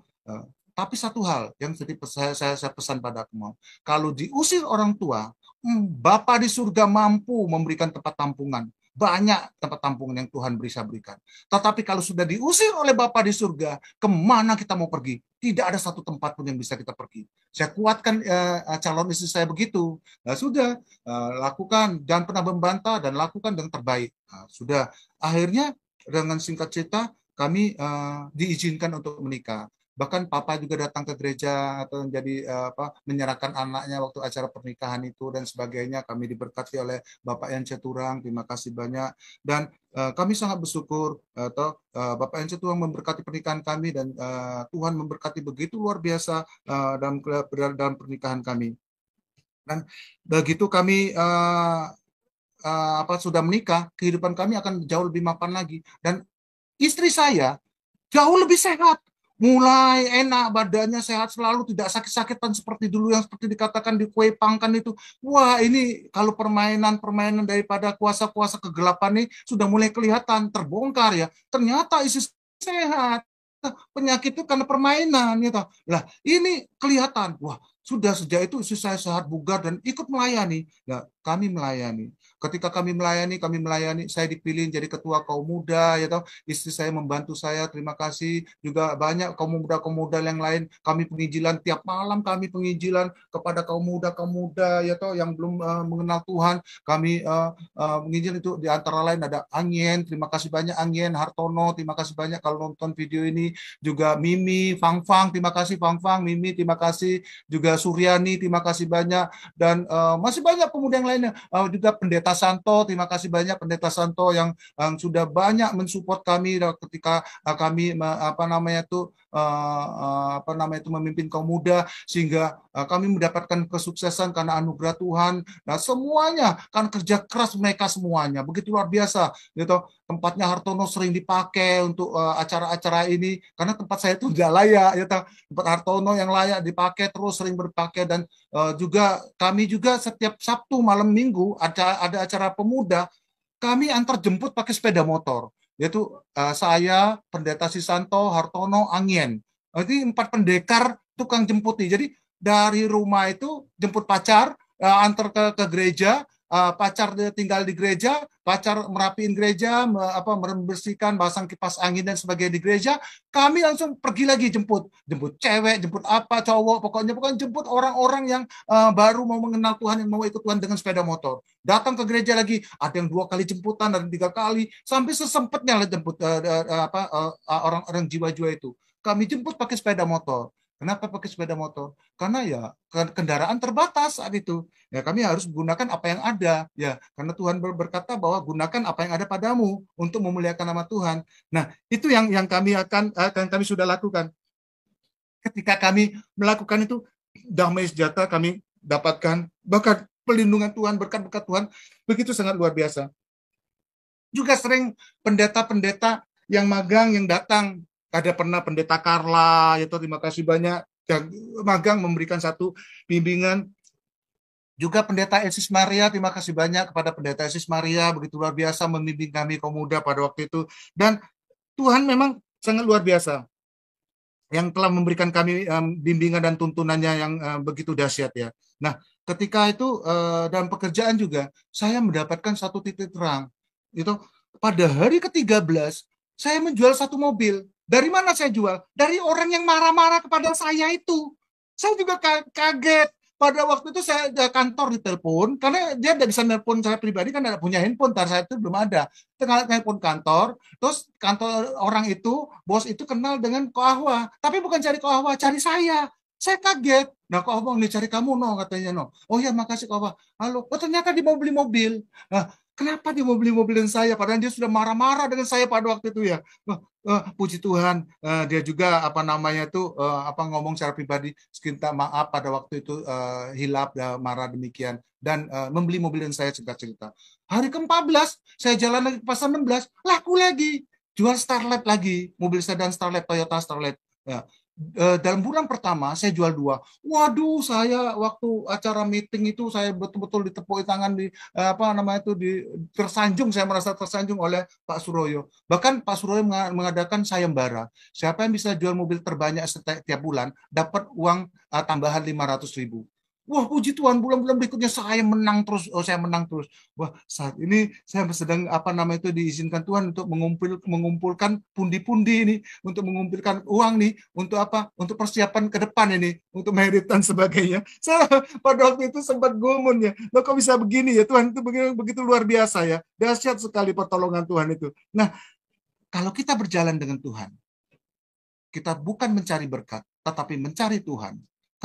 Saya dulu bukan mencari berkat. Saya tidak pernah kepikir kalau berkat itu bakal datang yang begitu luar biasa ya. Saya hanya mencari Tuhan. Saya hanya ingin melayani. Setiap malam kami ingin melayani. Setiap Sabtu kami ingin melayani, jemput-jemput dan sebagainya. Minggu juga kadang jemput-jemput. Dan Tuhan begitu luar biasa kerjanya. Tuhan memberkati. Bahkan ketika saya cukup uang saya untuk membeli mobil bekas Kijang 4K, Kijang kotak pada waktu itu saya pick up ya, karena mampunya beli pick up uang 5 juta itu.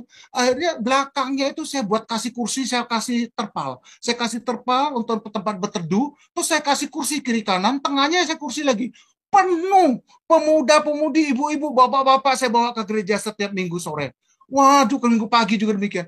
Pada waktu itu polisi sering ngincar saya, ngejar-ngejar mobil saya, tilang mobil saya. Waduh, keluar biaya tilang, sering sekali keluar biaya tilang.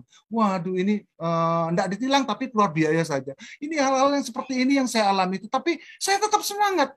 Saya tetap semangat mencari Tuhan. Sampai terus yang satu ketika berapa kali itu pintu mobil belakangnya karena sudah penuh dalam, kiri kanan sudah penuh, tengah itu sudah penuh semuanya berjubel. Terus pintu belakang itu didudukin, jebol, jatuh ke bawah. Untung orangnya tidak jatuh. Jatuh ke bawah, pintunya rusak. Saya las pintunya, saya las. Lucunya singkat cerita, pada waktu saya mau tuh kami kami sudah selesai acara kamu dan sebagainya, kami ingin membeli rumah, saya kurang uang, akhirnya terpaksa saya jual mobil itu. Saya jual mobil itu tidak kurang, tetap lakunya 5 juta. Aneh sekali. Dan saya jual kepada showroom mobil yang sama. Gitu, bukan suruh mobil yang lain, suruh mobil yang sama. Saya beli dulu 5 juta, sekian tahun saya pakai, sudah jebol, bahkan sudah ada kelihatan las-lasan pintunya, tetap laku 5 juta lagi kepada dia. Waduh, bersyukur saya tidak kurang uangnya. Saya masukin tabungan. Nah, mujizat Tuhan terjadi lagi. Ketika saya berdoa kepada Tuhan minta rumah, saya mau berumah tangga. Ketika saya tangisi Tuhan Yesus. Ini saya sudah tahu Tuhan Yesus, tapi waktu dulu saya tangisi, saya belum tahu Tuhan Yesus, mencari Tuhan yang asli. Sekarang sudah ketemu Tuhan Yesus, saya ngomong sama Tuhan Yesus. Saya tangisi, Tuhan Engkau Maha Tahu, Kau tunjukkan saya kepada siapa saya harus datang, di mana daerahnya, untuk mendapatkan rumah dengan harga 5 juta Tuhan. Mustahil bagi manusia harga 5 juta saat itu ya. Ketika di pasaran tuh harga sudah mau mendekati 100 juta saat itu ya. 50 ke atas, tidak ada di bawah 50 ya. Nah, pada waktu itu saya sudah cek di pemasaran. Sebelum saya cek pemasaran tuh gini ceritanya. Saya dibimbing Tuhan satu ke tempat. Ketika saya dibimbing Tuhan, saya disuruh tunjuk Tuhan, kamu temui ibu yang dulu berdiri di pagar itu.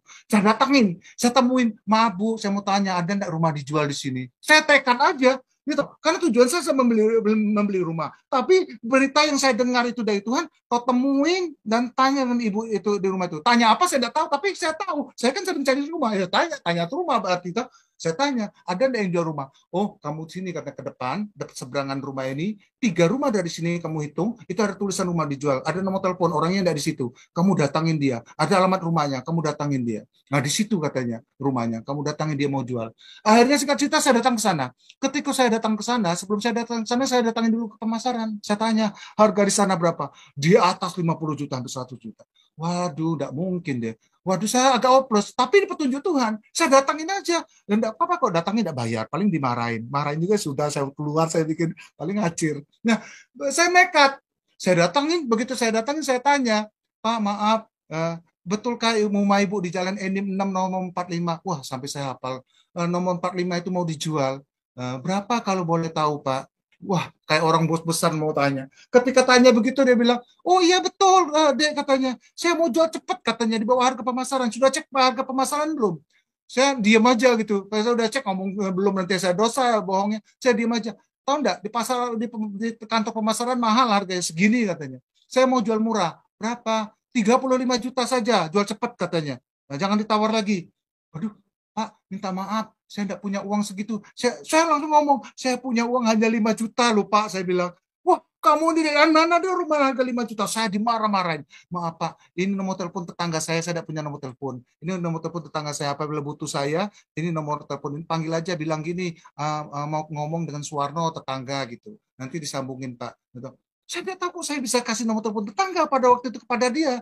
Nah, setelah saya tinggali, saya pamit Pak, saya minta maaf banget sekali. Saya pulang, saya tangisin lagi Tuhan. Tuhan, saya minta ampun. Berarti saya salah Tuhan, saya salah mendengar perkataan Tuhan. Kalau Tuhan suruh temuin orang itu, berarti saya salah Tuhan. Kalau itu saya salah, saya minta ampun Tuhan, ampuni saya Tuhan.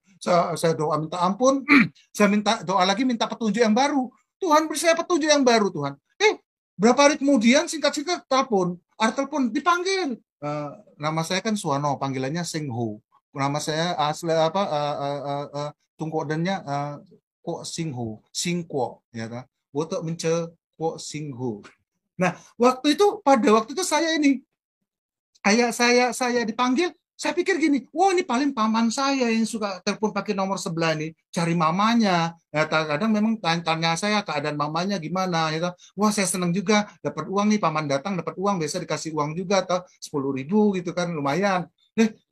Ketika itu telepon ternyata bukan, saya terima, halo, ini Suwarno ya? Iya betul Pak. Lah, ini bisa datang ke sini dah. Lah, ini maaf Pak, dari mana? Ini kamu mau beli rumah itu serius enggak kamu beli? Serius Pak, tapi saya belum punya uang. Ada sekarang sudah berapa uangmu? Pak, ini kan belum sebulan Pak, belum gajian Pak. Uang saya belum bertambah Pak, tetap 5 juta Pak. Ya sudah kamu datang ke sini, tapi bawa ya buku tabungannya ya, karena saya sudah ngomong dan dia kan tabungan saya cuma 5 juta. Tapi bawa ya buku tabungannya. Oh ya Pak, siap Pak. Terima kasih banyak Pak. Saya tutup teleponnya, saya langsung datang. Saya langsung bermotor datang sendirian ke sana, saya langsung dengan semangat saya datang. Terus saya datang, saya tanya, gimana Pak? Kamu tambahannya ada enggak? Masih mau marah dulu dia. Pak, saya sudah ngomong toh Pak, saya ini belum belum habis bulan, belum gajian. Ini uangnya cuma segini, tidak bergerak Pak, belum gajian, belum ada penambahan. Ya sudah katanya. Tapi harus ini ya, mana KTP-mu? Saya pegang KTP-mu, kita notaris. Tapi biaya notaris kamu loh katanya. Loh, gimana Pak? Berapa biaya notaris? Ntar saya telepon dulu, teleponnya notaris langganan dia 150.000, waktu itu murah ya. Oke Pak, saya bilang, saya lihat tabungan saya masih ada sisa dikit. Oke Pak, udah waktu itu oke. Dengan cerita sampai singkat cerita kami pergi ke notaris, udah kamu notaris ini ke sini, sekarang KTP-mu saya tinggal di notaris dan kamu pergi sendiri, nggak usah bawa KTP, ambil tabunganmu, nanti begitu sudah ambil dengan SIM aja ambil, kamu nanti ke sini lagi ya bawa uangnya. Uang 5 juta 150. Saya ambil uangnya, saya bawa, langsung jadi. Begitu jadi, dia ngomong dengan saya begini, wah, Suwarno ini kayak malaikat bagi saya. Lah, kenapa Pak? Kok bisa begitu? Lah iya, saya ini besok itu loh, saya tuh ada masalah sidang perkara loh, harta saya tidak bisa keluar tanpa saya tebus 5 juta ini loh, saya butuh 5 juta ini loh, kemana-mana ada ketemu loh.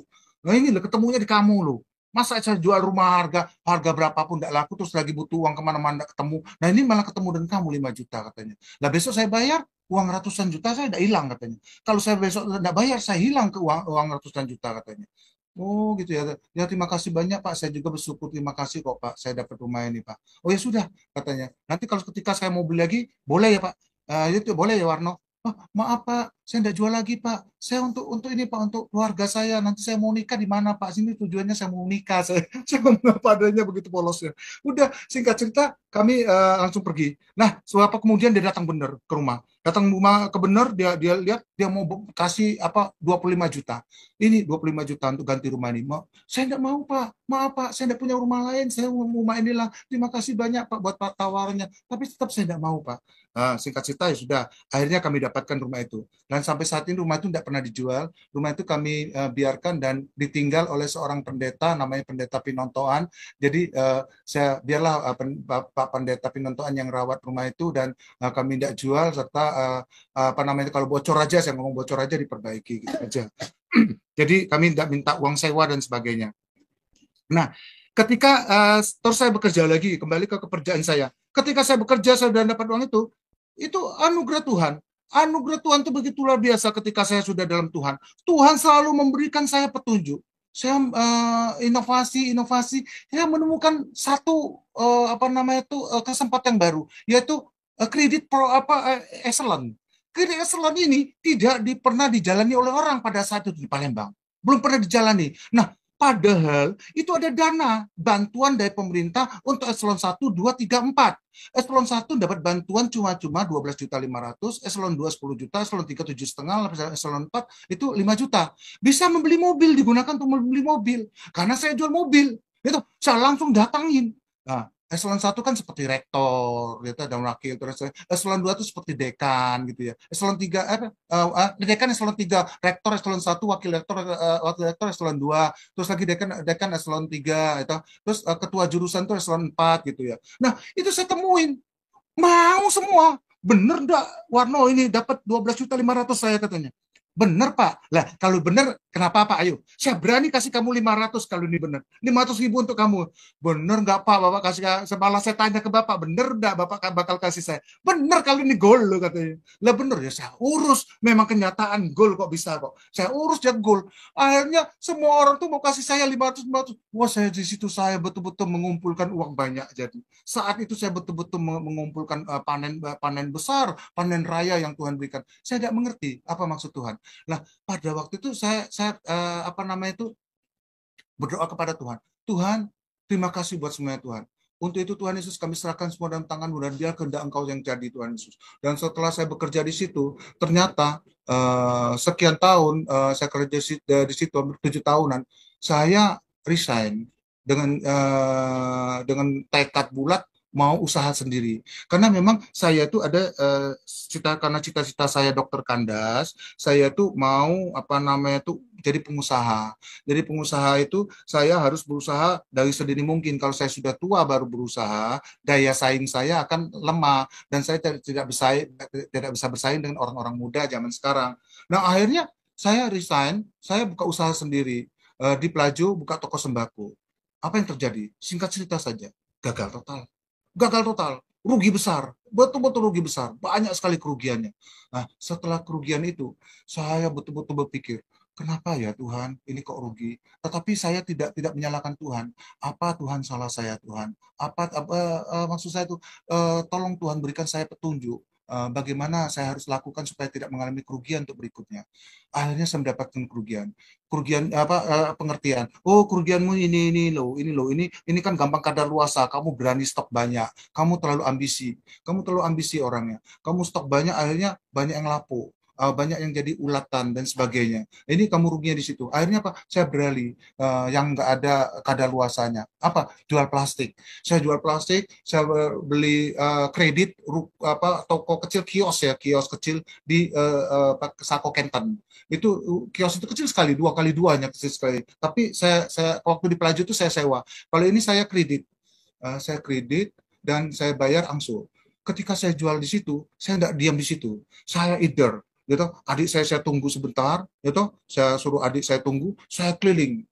Adik kan saya kan sudah selesai sekolah, dia nganggur, saya suruh tunggu di situ, jadi saya keliling itu saya toko-toko terdekat saya kasih apa plastik ini plastik ini harganya segini gini, mau semua orang ngambil semua dan saya waduh sukses besar. Ketika sukses cita-cita sukses besar, saya berpikir saya juga di plastik terus, berapa sih penghasilan plastik, bagaimana masa depan saya ini orang yang begitu memang ya, suka membanding-bandingkan, bukan berarti saya itu membandingkan dalam hal yang negatif ya. Saya membandingkan mencari yang terbaik. Bagaimana kalau seandainya saya berusaha bisnis ini dan sebagainya, terus bagaimana akhirnya toko plastik itu saya serahkan, termasuk modal-modalnya saya serahkan pada adik saya. Cuma saya serahkan karena adik kandung saya berikan dia semuanya, kamu kembangkanlah itu, saya tidak nuntut modalnya, saya tidak minta pembukuan darimu, sudah saya langsung melamar kerja di Nasional Panasonic Gobel di Palembang. Ketika itu saya melamar kerja di situ, wah saingan juga banyak. Akhirnya singkat cerita saya dapat di Palembang. Berapa orang diterima, hanya 3 orang atau 4 orang. Ada yang ke Jambi dilempar, ada yang ke Padang, tapi Palembang cabang yang lebih besar dibandingkan semuanya itu. Saya dapat Palembang, puji Tuhan saya bersyukur banget. Ketika saya di Palembang, saya ditugaskan di Lahat, Muara Enim, Batu Raja, terus lagi juga di daerah Prabu Muli dan Pangkal Pinang. Setiap bulan saya naik pesawat, boleh naik jet point, boleh pilih, dan biaya kantornya naik pesawat ke Pangkal Pinang. Wah, pertama kali saya naik pesawat, puji Tuhan. Dan akhirnya setiap bulan malah bosan, pengen naik jet point. Ini singkat cerita itu semua anugerah Tuhan. Kemuliaan itu milik Tuhan. Tuhan hanya memberikan kita bagi kita yang mengasihi Dia, bagi kita yang mau melakukan firman-Nya. Itu saja. Intinya singkat, simpel, tidak banyak kok. Bagi kita yang mengasihi dan melakukan firman-Nya, ya, Dia berikan semuanya itu pada kita. Dia tidak pernah pelit kok pada kita. Nah, pada waktu itu ada satu tugas yang mengagetkan saya dari branch manager saya, Pak Komang Wijaya.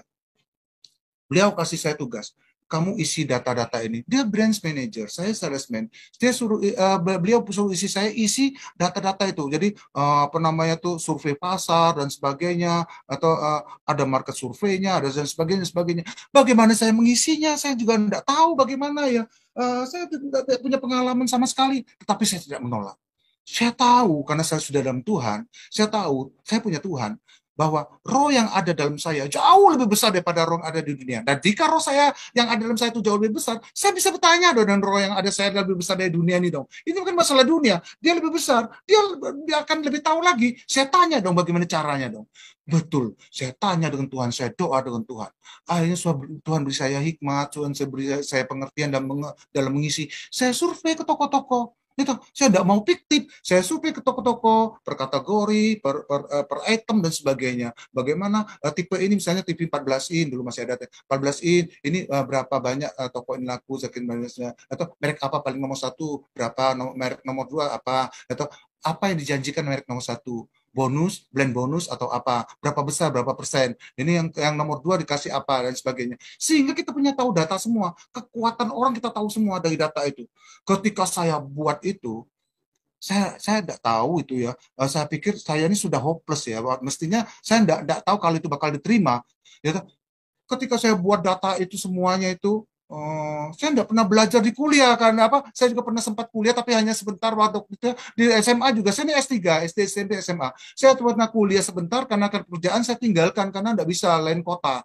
Akhirnya saya tinggalkan Terbengkalai hanya 2 tahun, 1 tahun setengah ya saya kuliah. Terus akhirnya saya tidak pernah belajar di formal dalam hal ini, juga khusus-khusus tidak pernah. Setelah saya buat, hari pertama saya buat, jam 12 malam itu saya pulang itu, keringetan, belum ada hasil apa-apa. Hari kedua, baru ada hasilnya, tetapi dulu mesin tiknya ketik-ketik itu pakai tipek-tipekan, bukan komputer, ketik itu, waduh, berat sekali itu rasanya ya, kalau salah ya. Akhirnya saya kasih dengan tipek-tipekan. Saya taruh malam-malam itu juga di mejanya, terus saya pulang. Besok pagi-paginya, begitu beliau datang, saya sebelum gugup, waduh, ini bakal keterima atau dimarahi ya. Begitu beliau masuk, lihat, baca mungkin ya, saya dipanggil. Waduh, saya gugup sekali. Suwarno, ini sudah benar. Tetapi kamu ganti ya ketiknya ya. Ketiknya jangan ada tip ikan. Pakai kertas ini, pom yang baru ini. Nah, di situ kesempatan saya berpikir, ini pasti suruh saya setiap bulan ini. Saya ngomong begini, Pak, minta maaf. Pomnya bisa enggak lebih dari satu? Karena saya persiapkan untuk bulan depan. Supaya saya surveinya enggak terlalu mepet, Pak. Oh, bagus juga ide kamu, katanya. Diberikan pom yang berikutnya. Nah, ini pomnya dikasih lebih. Lah, puji syukur, saya juga bisa punya pom itu, toh. Jadi saya bisa ngisi lebih-lebih dulu. Tidak harus satu hari sampai jam 12 malam. Jadi saya bisa ngangsur setiap hari ngisinya. Dan tidak mengganggu jam tidur saya pikir begitu. Nah, ketika saya melakukan hal itu, rupanya Tuhan tuh sedang mempersiapkan saya. Saya tidak mengerti. Tuhan tuh memang dahsyat tuh. Tuhan mempersiapkan saya menjadi seorang branch manager. Walaupun di bidang yang sama, tetapi di perusahaan yang berbeda. Saya tidak mengerti pada saat saya kerjakan itu. Saya hanya lakukan saja. Tapi saya sudah siap ternyata jadi seorang BM. Nah, ketika saya sudah siap, saya bekerja, terus BM saya dipindahkan ke Surabaya. Ketika beliau dipindahkan Surabaya, ya toh, saya 3 bulan kemudian saya ditelepon begini, mau enggak kamu ke Surabaya? Maaf Pak, saya kan baru K3, status K3 itu paling rendah, ya bukan supervisor Pak. Apa boleh bukan supervisor ke Surabaya kota atau cabang yang jauh besar tuh ya. Nomor satu kan Jakarta, nomor dua kan Surabaya cabang terbesar. Apa boleh Pak? Oh, kamu tenang saja. Saya sudah ngajuin kenaikan pangkat untuk kamu menjadi supervisor, dan ini sudah di ACC. Waduh, saya kaget. Saya bersyukur sekali. Pak Komang ini sungguh baik. Akhirnya saya ikut. Ya, saya siapa? Saya bilang, saya ke Surabaya, singkat cerita. Begitu saya ke Surabaya, saya kesendirian. Waduh, di situ saya juga menjadi satu gundah gulana lagi karena tidak ada keluarga di situ ya. Dan akhirnya saya bisa sukses juga di Surabaya. Singkat cerita, saya singkat cerita aja, saya sukses di Surabaya. Saya pegang toko Hartono Elektronik Surabaya di Kertajaya, ya atau Pak Hartono maupun Cik Gio itu ya. Juga toko Gunung Sari saya pegang ya. Toko Arjuna di Kertajaya semua. Juga pegang Pucang Gading, toko di Pucang Gading ya, di Pucang Anom, Pucang Gading Panasonic ya. Nah pada waktu itu semuanya karena anugerah Tuhan, semuanya karena pertolongan Tuhan. Hartono Elektronik bisa M ya nilainya. Pada waktu saya baru pegang tuh baru 200 jutaan. Begitu tuh sudah mulai M. Mulai M saya dipindahkan ke Malang. Saya di Malang itu saya dikasih tugas lagi ke toko-toko apa namanya itu dari Malang sampai ke Blitar. Jadi toko-toko di Malang tuh ada toko A, toko Asia, toko Makmur, toko Etizen, toko Sinar Jaya, toko Terang Dunia, toko Sinar Mulia dan sebagainya. Bahkan ke toko Sejahtera di Kepanjen dan juga toko apa namanya Surya di Wilingi, toko Agung di Blitar, toko Merdeka Jaya di Blitar juga, dan toko yang lainnya. Nah, daerah situ saya bekerja. Di situ juga ditolong Tuhan dan dibuat Tuhan berhasil. Saya mendapatkan anak pertama di Malang. Anak saya Lydia lahir di Malang. Pada waktu itu terus terang kami tidak punya keluarga. Istri saya melahirkan. Terus memang lahirnya normal. Saya tunggui. Tapi bagaimana ini kasihan belum boleh berangkat dari tempat tidur. Saya cuci pakaian. Pokoknya tiap malam itu apa yang bisa saya kerjakan dulu, pajar saya bangun, saya kerjakan dulu gitu ya. Apa saja. Tapi saya bersyukur tiba-tiba pagi itu saya diketok didatangi ibu-ibu PKK. Ibu-ibu PKK itu dalam arti toko-toko tadi, toko Etizen, toko A, toko Asia, toko Makmur, 4 toko ini gabung jadi satu. Giliran bawa makanan ke rumah saya. Waduh, nanti bawa ayam opor. Ayam kampung yang masak opor. Ini toko A. Besoknya toko Etizen. Besoknya toko Makmur. Begitu toko Kumala Dewi juga. Mereka sepakat sudah bergiliran. Saya tidak perlu masak lagi. Karena saya sendiri tidak bisa masak. Tuhan itu mengerti keperluan saya. Saya tidak bisa masak. Saya diberikan yang begitu kemudahan. Jadi begitu dasar ikut Tuhan Yesus. Selagi kita percaya dan kita mau melakukan firman Tuhan, kita mengasihi Dia, kita mengenal ke Tuhan Yesus, maka semua apa yang kita tidak dengar, apa yang kita tidak lihat, apa yang kita tidak ada dalam hati pikiran kita, semuanya sudah diberikan Tuhan kepada kita. Begitu luar biasa memang kasih Tuhan itu.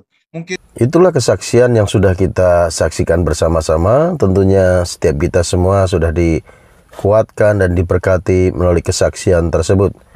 Bapak Ibu Saudara yang dikasihi dan berkati Tuhan, Yesus adalah Tuhan yang real, Tuhan yang nyata, Tuhan yang hidup, yang pernah turun ke dalam dunia menjadi sama seperti manusia. Itulah Tuhan kita, yaitu Tuhan Yesus Kristus. Kenapa saudaraku Tuhan harus menjadi manusia? Karena Tuhan mengasihi semua manusia yang ada dalam dunia ini, walaupun manusia sudah jatuh dalam dosa. Dan ingat saudara, setiap manusia yang saat ini hidup dalam dunia ini, manusia yang sudah jatuh dalam dosa pasti akan mengalami kematian yang kekal, mengalami kebinasaan yang kekal. Namun Tuhan datang ke dalam dunia untuk menyelamatkan manusia yang sudah jatuh dalam dosa. Dan setiap manusia yang mau percaya kepada Tuhan Yesus, maka akan menerima jaminan kehidupan kekal dalam kerajaan surga. Karena Alkitab katakan, karena begitu besar kasih Allah akan dunia ini sehingga Ia telah mengaruniakan putranya yang tunggal, supaya setiap orang yang percaya kepadanya tidak binasa, melainkan memperoleh hidup yang kekal. Jadi hidup yang kekal kita akan dapat pada saat kita mau percaya kepada Yesus. Karena keselamatan hanya ada di dalam Yesus Kristus Tuhan. Dan Tuhan Yesus pernah katakan dalam Yohanes 14 ayat yang ke-6, Akulah jalan dan kebenaran dan hidup. Tidak seorang pun yang datang kepada Bapa kalau tidak melalui aku. Jadi jalan keselamatan hanya melalui Yesus Kristus Tuhan. Sampai berjumpa kembali pada tayangan berikutnya di channel ini. Tuhan Yesus memberkati kita semua. Amin.